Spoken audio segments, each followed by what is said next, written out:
Welcome to Heart of Economy. Today, we're diving into one of the most silent, yet most destructive, financial crises in modern history. Everyone keeps talking about the Great Wealth Transfer, but that phrase no longer captures what's really happening.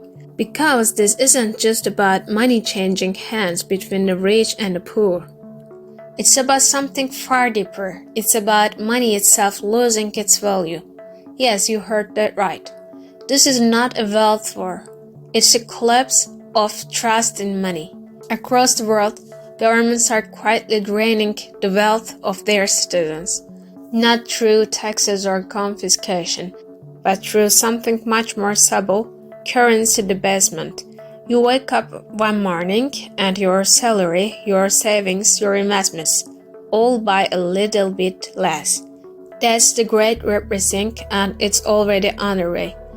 In this episode, we'll uncover how it started, why it's accelerating, and most importantly, how you can protect yourself before it's too late. Let's start with a simple comparison.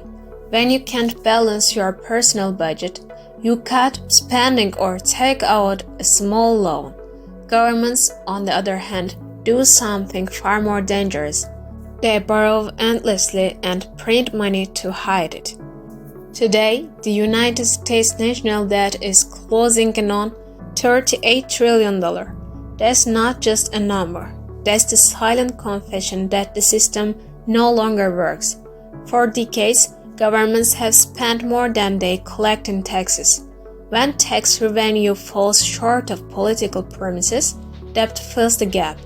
And here is the shocking part. They never really repay it. They just keep rolling it over, borrowing more to pay the interest on what they already owe. Eventually, the interest payments themselves become one of the largest items in the federal budget. That's when governments reach for their secret weapon, the printing press. Of course, they don't call it that. They use phrases like quantitative easing, fiscal stimulus, or yield curve control. But at its core, it's the same thing, creating new money out of thin air. And every new dollar weakens the purchasing power of the dollars already in circulation. It's an invisible tax, a theft of value without a single vote being cast. You don't get a bill in the mail. Instead, you get higher prices at the grocery store, at the gas station, and in your rent. That's not bad luck. That's government policy, and it's the most effective wealth transfer mechanism in history, upward from citizens to system itself. I call it the theft inside the fog of finance, because no one comes to your door to take your money, but somehow, every morning, it's worth less. For decades, we were told that central banks were independent from politics. That idea used to mean something, but today it's become a myth. As Dalio, founder of Bridgewater Associates, puts it, we are entering an era of fiscal dominance. Governments now control central banks. In other words, monetary policy is no longer about stabilizing the economy. It's about keeping governments solvent. Central banks keep interest rates artificially low because higher rates will make debt repayment impossible. But low rates have consequences. They destroy savings, inflate asset bubbles, and erode the natural balance of the market. This is what Bloomberg calls the debasement trade. Their summary is brutally simple. Sell government debt, buy gold. Why? Because everyone knows what's happening. Money is being quietly devalued, and investors are running toward anything that holds real, tangible worth. Gold, silver, commodities, land. Even the IMF admits that major central banks have collectively expanded their balance sheets by more than $25 trillion over the last decade. That's not stimulus, that's structural addiction. Central banks are no longer printing money.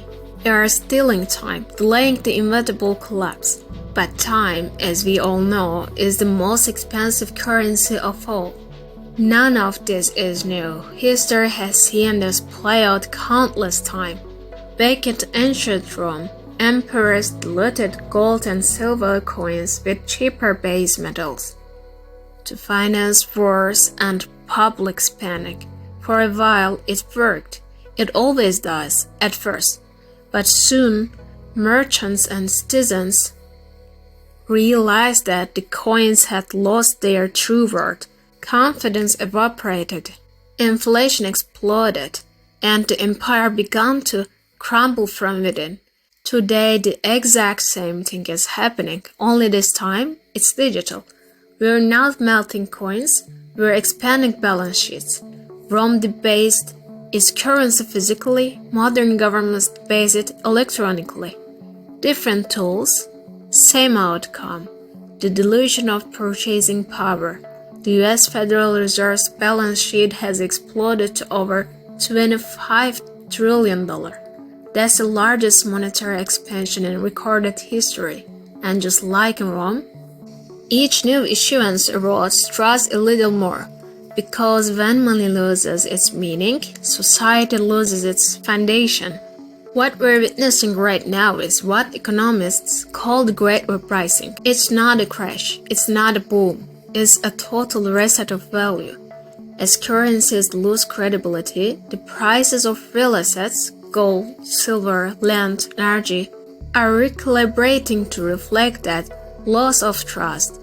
Gold is up 50% this year, silver 78%. That's not speculation, that's fear made visible. Investors aren't chasing returns anymore. They're escaping paper promises. Even central banks are buying gold at record levels. China, Russia, and India are all diversifying away from the US dollar. This isn't just an investment trend, it's a quiet rebellion against the dollar-based global system. And it's not just economics, it's geopolitics. Because when the value of money shifts, so does the balance of power. Every financial crisis is, at its core, a crisis of belief. When money collapses, what's really collapsing is confidence. The value of money has never come from the paper it's printed on or the digital number on a screen. It comes from a collective agreement, a shared belief that this piece of paper or this number has meaning. But that belief is eroding. Recent polls show that only 18% of Americans trust the Federal Reserve to manage the economy effectively, the lowest in history. And when people lose faith in money, they stop thinking long term. They consume faster, save less, take more risk. The social fabric begins to fray. That's why inflation isn't just an economic issue. It's a moral decay. Because when money loses value, so does integrity, patience, and responsibility. The Great Repricing isn't just economic, it's psychological, it's the slow death of trust. Now, this all sounds grim, but there is always a way forward. The first step is understanding that this isn't a cycle, it's a transformation. The old system is not coming back. A new monetary order is forming. To survive and thrive in it, you need to adapt. Move toward real assets, gold, silver, commodities, land, energy. Avoid excessive debt. Inflation punishes cash flow and kills savings. Invest in financial literacy. Knowledge is the strongest hedge. Develop emotional resilience. Panic is the most expensive emotion in finance. As Ray Dalio once said, if you don't own gold, you know neither history nor economics. Gold isn't just an investment, it's insurance against the very system we live in. The world is entering a silent revolution era. Governments, central banks, and investors are scrambling to adjust, but no one is immune. Money is losing its meaning, but awareness, understanding, and preparation are more valuable than ever. At HeartofEconomy, we believe that knowledge is power, The more you understand the system, the less you become its victim. If you found this video insightful, make sure to subscribe and turn on notifications, because in the next episode, we'll uncover who's really winning and who's quite losing in this new financial order. Heart of Economy, feel the pulse of money.